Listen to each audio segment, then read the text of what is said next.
Сойыл. Сұрқасқа ит жақындай түсті. Сояудай тістері ақсиған, бір түрлі ызалы. Сарғыш жүндері үрпиіп, езуі қызарып, ырылдап, Жағыпарға қарай атылғалы келеді. Екі көзде шарасынан шығатындай қып-қызыл. Өй, мына ит қайтедей жынданды ма деу мұң екен. Ит секіріп келіп, иесінің оң жамбасынан ала түсті. Ойбай жаным деп, өз даусынан өзі шошып оянған Жағыпар қасында жатқан көмекші жігіттен бір түрлі ыңғайсызданып қалды. Бірақ қалың ұйқыда жатқан бала жігіт Жағыпардың даусы түгіл құлағына мылтық атсаң да естірмес еді. Таң атуға шақ қалған. Сарлықшы енді ұйқысының келмейтінін сезіп, ақырын орнынан тұрды. Сіріңке жағып бестік шамды жақты. Кішкентай қара қостың іші де салқын тартыпты. Бақандай 7-8 жыл бойы баспана боп келе жатқан күркенің әбден тозығы жеткен секілді. Уықтары жіңішкеріп, киіздері әр жерден шұрқ-шұрқ тесілген. Кейде саусақ орындай тесіктерден су тамшылар сорғалайды, кейде қар ұшқындайды.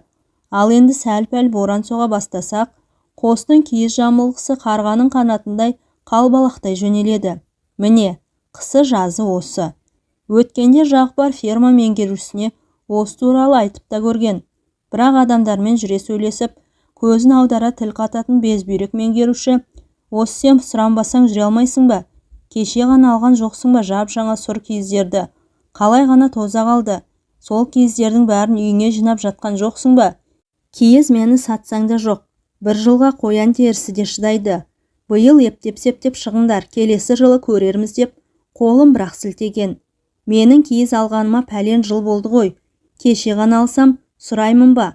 Қос деген аты, күнде далада ұйықтап жүргендей сезінеміз. Бір түрлі суық. Біз енді өзіміздің жекеменшік малымызды емес, колхоз малын бағып жүрген жоқпыз ба деп, бастығының жауабына қарсы уәж айтқан. Мұны түсінетін бастығы жоқ. Бұрылып ап жөніне кеткен. Бұл не сұмдық?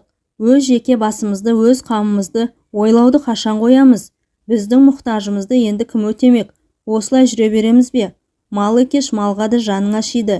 Жалғанай, өстіп жүріп бір жерде қатып та қалатын шығармыз деп күйінген.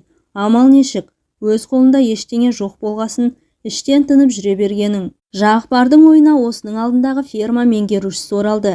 Жақсыға жүрім, жаманға өлім жоқ деген осау. Қандай азамат еді. Мұң-мұқтажыңды уақытында ескеріп, қажет дүниеңді өзі әкеліп отырушы еді ғой Жарықтық. Осындай әділ адамдардың ғұмыры қысқа болатындығы неліктен екен? Шешем айтушы еді. Құдайға да жақсы керек деп, тегі рас шығар. Талай жыл істес болғанда бір рет иш шай десіп көрмеп едік. Топырағың торқа болғыр азаматай деп, ол кісіні жиі еске алады. Ал қазіргісінен көңілі қатты қалып жүр. Бірдеңе айтсақ болды, жұмысыңнан шығарам, сенен басқа бақташ көп деп ақырады. Жағыпар оның осынысынан тайсақтайды, осынысынан жиркенеді. Туғаннан тышқан мұрнын қанатып көрмеген момын мінезін кейбіреулер өздерінше түсінеді. Әсіресе бұл мінезін бала жастан бірге ойнап, бірге күлген ферманың мал дәрігері Жарас өзінің бас пайдасына қатты қолданатын. Екеуі бір өссе де Жағыпар жетімдіктің азабын қатты шекті. Әкесінен 10 жаста айырылған жас бала қабырғасы қатпай еңбекке араласты. Өзінен кейінгі 2 іні, бір қарындасын, ауру анасын тапқан таянғанмен асырап жүрді. Орта мектепті бітіруге мүмкіндігі болмай, шешесі 8 класты бітірісімен-ақ жамағайын бақташқа көмекші етіп жіберген. Міне содан бері мал соңында жүр. Үйленбеген соң 3 жылдан кейін жанашыр анасы дүние салды.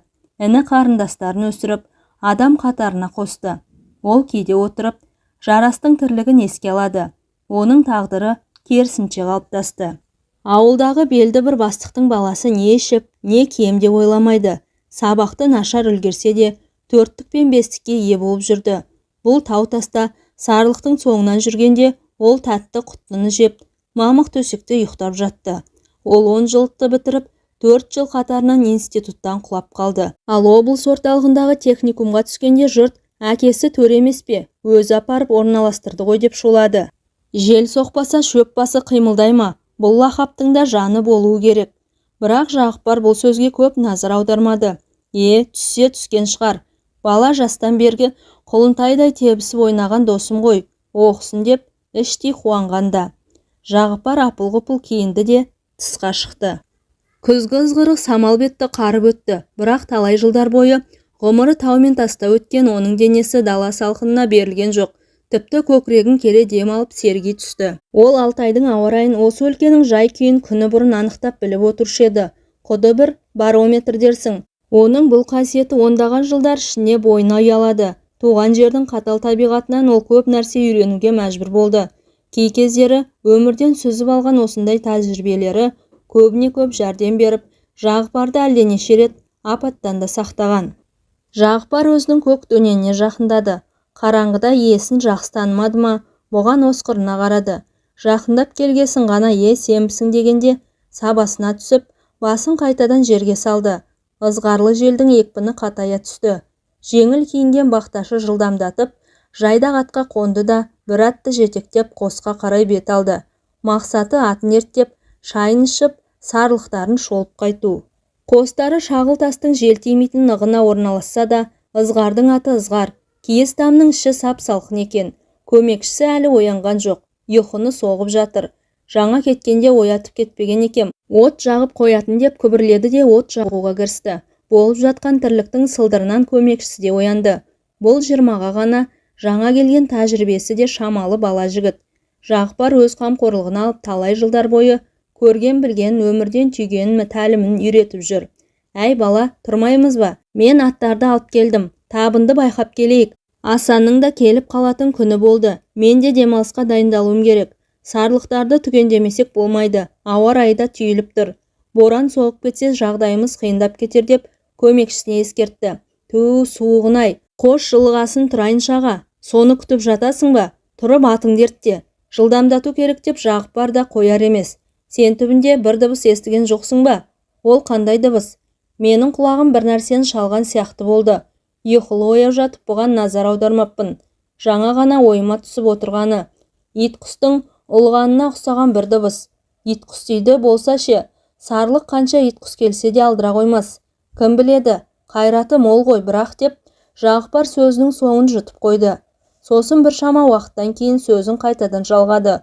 Биыл сол бәлен қатты дейді ғой. Жақында көрші колхоздың бір жылқышысын кездестірдім. Бір бие бір құлынын жеп кетіпті. Әлгі өгізге келген бұзауға да келеді демекші. Бізді де қан қақсатуы мүмкін ғой. Қолымызда оған алып ұшар мылтығымыз түгіл сойылымызда жоқ. Колхоз мылтық түгіл тіпті қосқа жаңа киіз беруден де қалды ғой. Жәке, осы сіз жоқтан өзгені қалай ойлай береді екенсіз?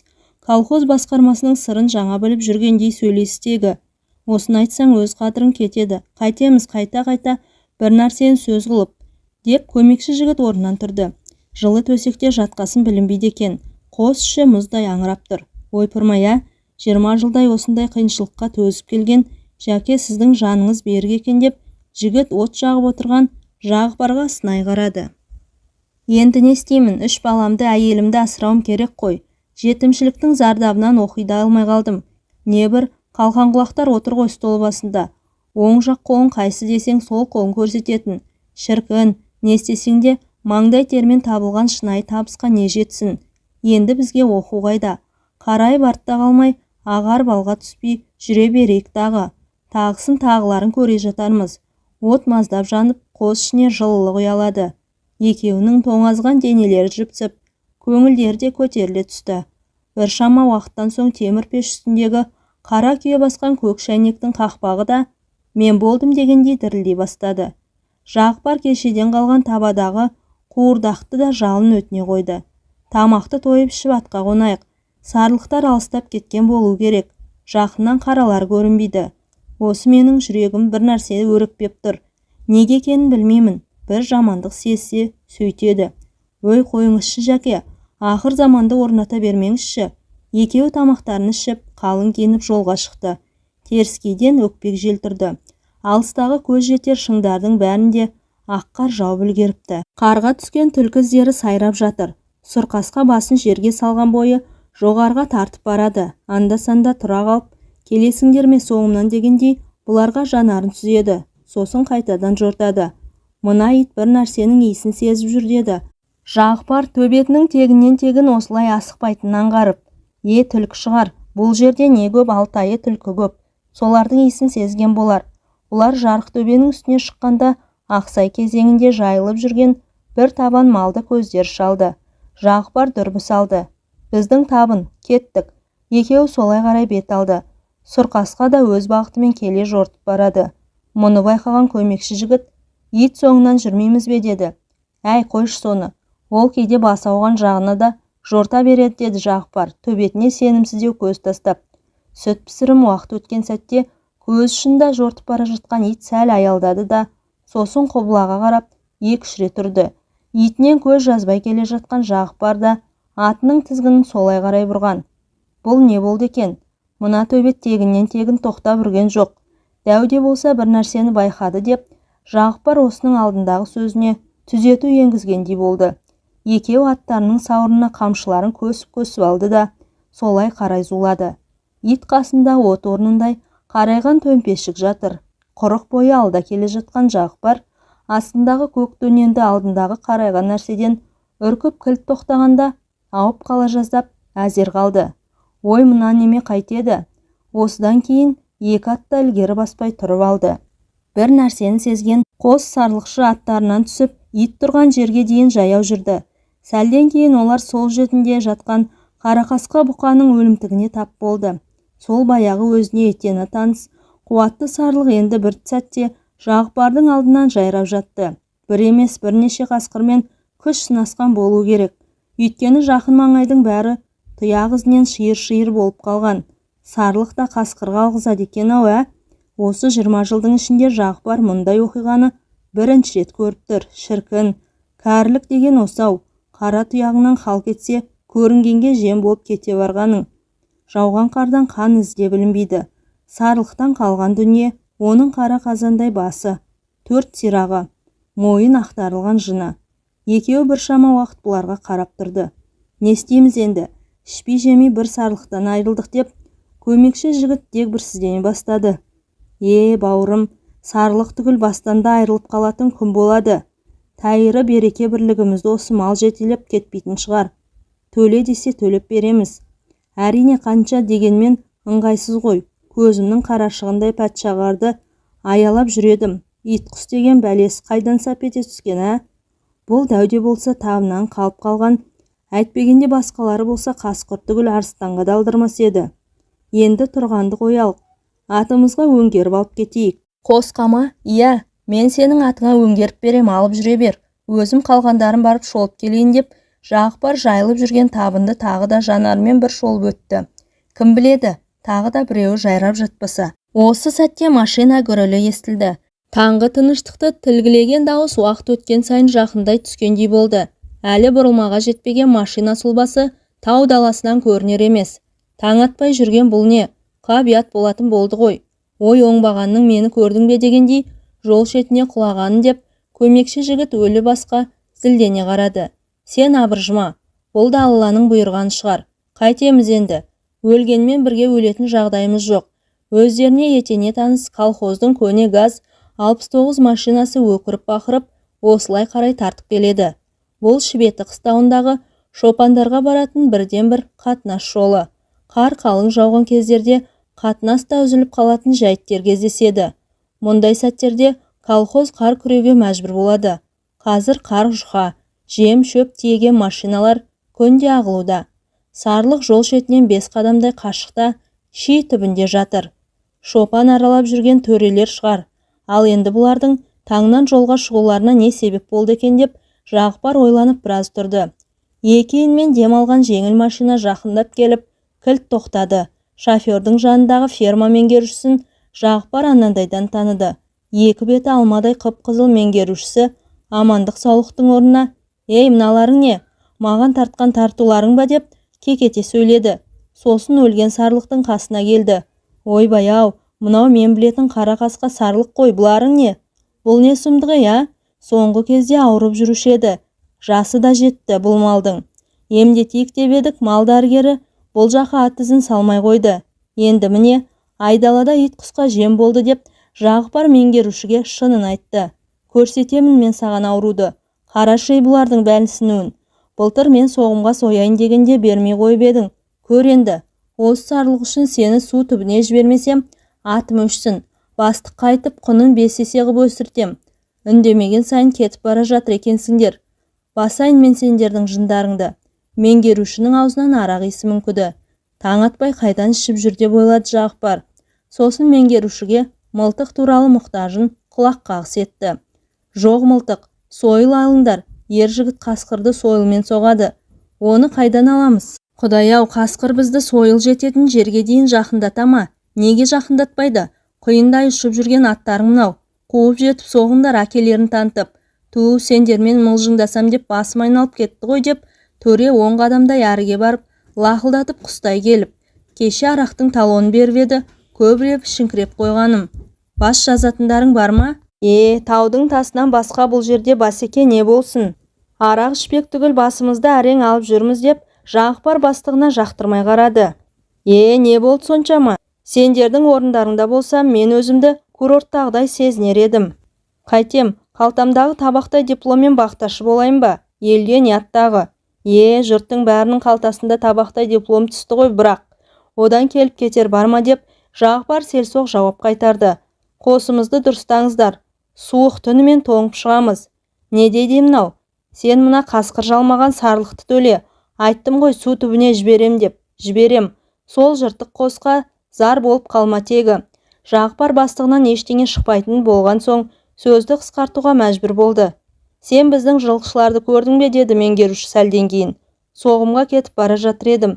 Жоқ, көрген емеспін. Сен не көресің? Алдыңдағы сарлықты да көрмей қасқырға жегіздің. Төлейсіңдер, төлеттірем. Мен мұны қоймаймын. Ферма меңгерушісі өз бетімен сапарын жалғастырып, екі бақташы да шаруаларын тындыруға асыққан. Алыстан анда-санда қорсылдаған сарлықтардың дыбысы талып жетеді. Ауа райы суық болғанмен бір түрлі тымық. Осыны пайдаланған Жағыпар шашыла түсіп жайылып жүрген малдарын бір жерге жинап, қосқа қарай жақындата берді. 3 күннен соң ауылға 2 аптаға демалысқа кеткен Асан қайтып оралды. Ол да мұнда болған жағдайды ауыл орталығындағы өсек төбенің үстінен естіген екен. Жәке, жағдайыңыз қиын. Ферма меңгерушісі сені орнынан алсын деп бастыққа докладной жазып берді. Сен істесең мен істемеймін депті. Шамасы өзінің көрші колхоздан көшіп келген ағасын орналастырмақшы. Өстіп өсек төбең шулап жүр. Тағы да бір әңгімелері бар деп, Асан сөзінің аяғын жұтып қойды. Ол нендей әңгіме деп, Жағыпар да елең етті. Кім біледі, әйтеуір өтірік ба, шын ба? Сол баяғы атағы жер жарған өсек төбеден естідім. Біреу қатты ух десе де сол жерге жетпей қоймайды. Қайран ескерткіш-ай, сол жерге қор болған. Соғыста құрбан болған небір есіл-ерлердің ескерткішінің қасында неше алуан өсекті соғамыз-ау. Өлгендерге деген ілтипатымызды да жоғалтып алдық қой тіпті. Сенің әлгі доғдыр досың Жарас ше? Оған не болыпты? Ештеңе болған жоқ. Ауырғанын жасырған арам өледі дегендей жасырмай-ақ айта берейін. Сол досың жеңгемізге барады деген лақап тарап жүр. Жел соқпаса шөп басы қимылдай ма? Сен не деп оттап кеттің, есің дұрыс па? Жарасың не, жеңгең не деп, Жағыпар күтпеген әңгімеден ыңғайсызданып қалды. Дәл солай дейді. Оны естіген құлақта жазық жоқ шығар. Тайтармен, жұрттың өсегіне ермей жайыңа жүр. Жарас ондай жігіт емес. Әйеліме де тіліңді тигізбе. Балаларым бар, соларды сағындым деп, Жағыпар аз кем ойланып қалды да, сөзін әрмен жалғастырды. Жастайымыздан бірге өсіп, біте қайнаған соң қалжыңдаса береміз. Бірақ көре алмаған ел неше түрлін ойлап табады ғой. Қысқа түн батуға шамалы уақыт қалғанда, Жағыпар атына қонып, 2 апталық демалысын өткізуге ауылға қарай бет алды. Жәке деген дауысқа жалт қараса, көмекші жігіт екен. Сойылды ұмытпа, сойылды, қасқыр соғамыз. Қысқа таяған уақыттың күні қысқа, түні ызғарлы болатынын талай жылдар мал соңында жүрген Жағыпар 5 саусағындай білетін. Осы жолы да аяғына қалың сұр пимасын киіп, үстіне ешкі терісінен тігілген дәу күпісін ілген. Қостан ауылға дейін суыт жүрген адамға 3-4 сағаттық жер. Бірақ алдынан ызғар соғып, Жағыпардың көсіле жортуына мүмкіндік бермеді. Шалқайып туған айға жанарын сүзді. Бұрынғылар айтушы еді, мұндайда қыс қатты болады деп. Кім біледі, алда не күтіп тұрғанын. Талай қысты көрдік қой, мұны да соңымызға салармыз. Су шағып жатқан уақыттай десеңші. Бақташы таяғын кеше ғана ұстаған сияқты едім. Енді міне, өзімде біреуге ақыл үйрететіндей жасқа келіппін деді ішінен. Көкдөнен жол үстімен еңіске қарай ызғытып келеді. Уақыт өткен сайын Жағыпардың денесі түн салқынына үйрене бастады. Өзіне бес саусағындай таныш жоталар, белдер, жолдар, қырқалар бірте-бірте соңында қалып барады. Міне мынау ойым. Мұнда да әлденеше шопан қыстағы бар. Колхоз ірі қарамалды бұл жерге жолатпайды. Мұндағы себебі қой отын жеп тауысып қояды дейді. Онысы раста шығар. Болат тұяғы сарлық пен жылқыға не шыдасын. Бір аптаның ішінде аяқ жердің қара қыртысын қопарып тастасын. Кенет Жағыпардың есіне Асанның түс әлетінде айтқан сөздер оралды. Жүрегі өрекпіп, шалқып келе жатқан көңіліне еріксіз бір ызғар кіргендей болды. Жоқ, олай болу мүмкін емес. Бәрі де жала, өтірік деп айқайлағысы келді. Бойын лезде ашу өрті шарпып өтті. Бірақ өз көз жетпегесін жұрт сөзіне сенгісі келмеді. Жан досым деп жүрген жарасты әлгіндей жамандыққа тіптен қиғысы келмейді. Ой, осы елдің сөзін қойшы. Түйме дейді түйедей ететін қызыл тілдер қаншама. Сол 30 тістен шыққан жай ғана дақпырт шығар деп Жағыпар Асан сөздеріне көп мән бермей қайтадан күндегі жайдары қалпына келген. Міне салт аттының соңында Жігітай қырқасы да қалып бара жатты. Осы өлкенің биік жотасынан бастап беліндегі бетегесіне дейін Жағыпарға таныс еді. Осыдан былай ауылға жеткенше мидай жазық. Анда-санда түн тыныштығын тілгілеген машина гүрілінен басқа дыбыс естілмейді. Көкдөнен де жазыққа тұяғы тиісімен бәйгеге қосқан сәйгүліктей ақтай келіп. Жағыпар атының құйындай аққанында бір сәт риза боп қалған. Жылдам жетіп балаларымды сүйсем, күшіктерім мені сағындым сендерді деп қояды ішінен. Ол өзінің бала кезіндегі бастан кешкен ауыртпалығын, анасын өзіне қамқоршы ағадай бола білген, осының алдындағы ферма меңгерушісін ой елегінен өткізіп, бір түрлі аяныш сезімін еске алып келе жатты.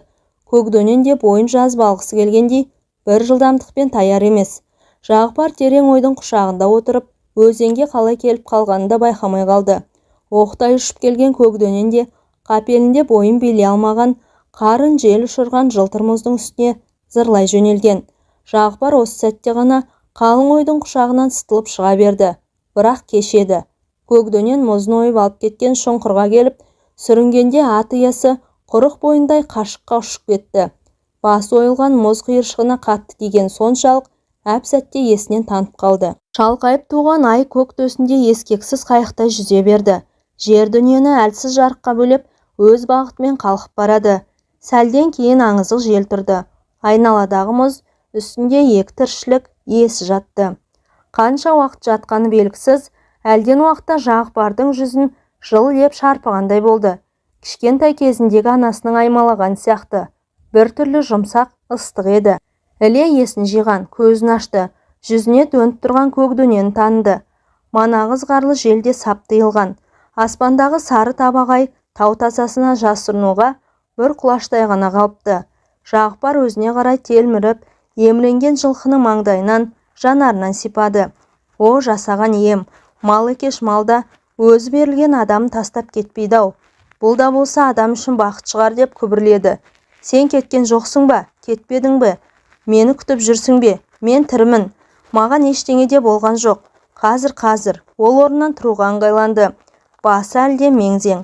Барлық қайратын бойына жинап, сүйретіле орнынан көтерілді. Айналасындағы қара барқын таулар да мұның тұруына жәрдемдескендей бір түрлі мейірімін төге манаурайтын секілді. Атының тізгінін ұстады. Көкдөненім-ау, мен сені жақындағаны тағалап едім. Қалай ғана жығылдың деп, тағы да атының мойнынан жалынан сипады. Еріне жабысқан сүңгіні қағып түсірді. Бәле деген аяқ астынан ғой дегендей, Көкдөнен де пысқырып, басын изегендей болды. Жағыпардың үйі ауылдың шет жағында еді. Жарық сөніп ауыл ұйқыға енген. Анда-санда шәуілдеп үрген қаңғыбас иттердің даусы болмаса, айнала құлаққа ұрған танадай тыныштық құшағында. Атын шөпке қоярдан бұрын үйге кіріп балаларын бір-бір сүйіп шығатын Жағыпардың көптен қалыптасқан әдеті еді. Қазір де солай істеуге ыңғайланды. Басы құрғырда ауырып әкетіп барады. Ауыз үйдің есігінен тартты. Ілгегі салулы тұрған есік мыңқ етпеді. Ақырын басып келіп төргі үйдің терезесін қақты. Көпке дейін дыбыс болмады. Ой, мыналар тірі ме деп күбірлеп жүріп тағы да қақты. Әлден уақыттан кейін шам жағылып үй ішіне көмескі сәуле орнады. Терезе сырты қымтаулы болғандықтан үй ішіндегі тіршілік аңғарылмады. Жағыпар қайтадан есікке қарай беттеді. Неге екені белгісіз, жүрегі өрекпей бастады. Әлден уақытта есік ашылды. Қараңғыда әйелінің жүзін анықтай алмады. Сен бе едің? Неғып кешігіп жүрсің деген Сағымгүлдің сөздері тым өктем естілгендей болды. Ендігі сәтте арғы жақтан тағы да есік ашылып, іле ер адамның сұлбасы көзге ұрды. Жарас. Жағыпар өз көзіне өзі сенбеді. Иә, сол өзінің досы. Енді көзім жетті. Шынында да жел соқпаса, шөп басы қимылдамайды деп ойлап үлгермей-ақ басы қатты айналып, бір жағына жантая берді. Арқасынан жоғары қарай жорғалаған құмырсқа қарақұсын шағып алғандай-ақ әсер етті. Көз алдындағы көрініс. О, жалған-ай, неге соншама қорландым? Не жазып едім тағдырға? Әттеген-ай, қайда сойыл, қасқыр соғамыз деуге шамасы келген Жағыпар екі көз шарасынан шығып, талқысып бара жатты. Тыста байлаулы тұрған көкдөнен иесі мезгілсіз кешіккен сайын тықырши бастады. Осы сәтте ай тұтылып, маңайға ұялаған зәрлі қараңғылық қоюлана түскен. Әңгіменің соңы. Әңгіме авторы Дәлелбек Батыр.